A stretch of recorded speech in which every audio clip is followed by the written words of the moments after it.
After the great Mahabharat war, all the 100 sons of Gandhari died.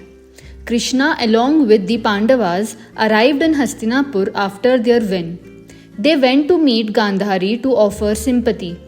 Gandhari was very angry and upset over the fact that all her sons had died, and she thought that Krishna was responsible for this. She believed that Sri Krishna is the incarnation of Vishnu, and since he is the god himself, he could have saved her sons.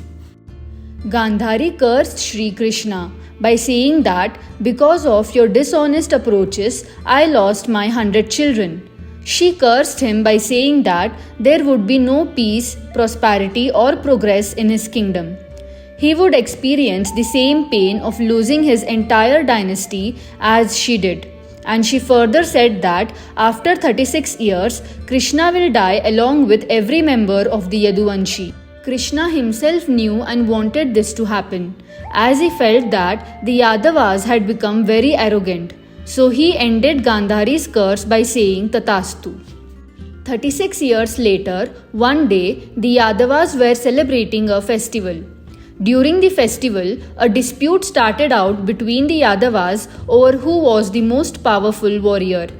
The dispute soon turned into a fight, and the Yadavas started to kill each other.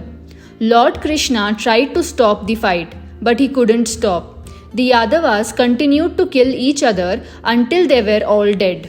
After that, Krishna went into the dense forest and started meditating under the peepal tree with his left leg over his right leg.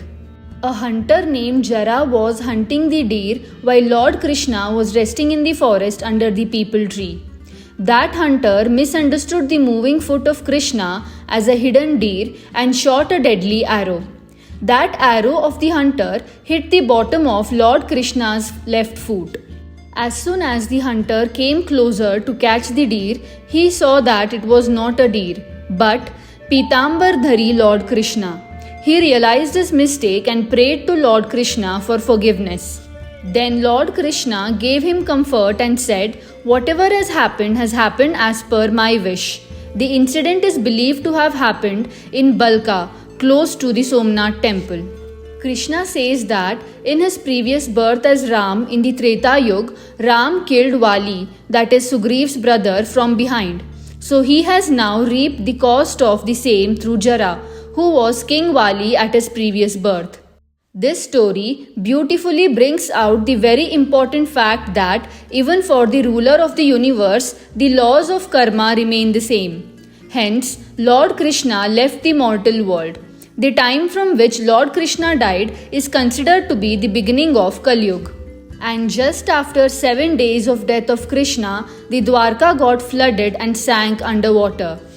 Below are the details of Lord Krishna's birth and death dates. For 125 years, 8 months and 7 days, Sri Krishna lived. Lord Krishna died 36 years after the Kurukshetra war on Feb 18, 3102 BCE.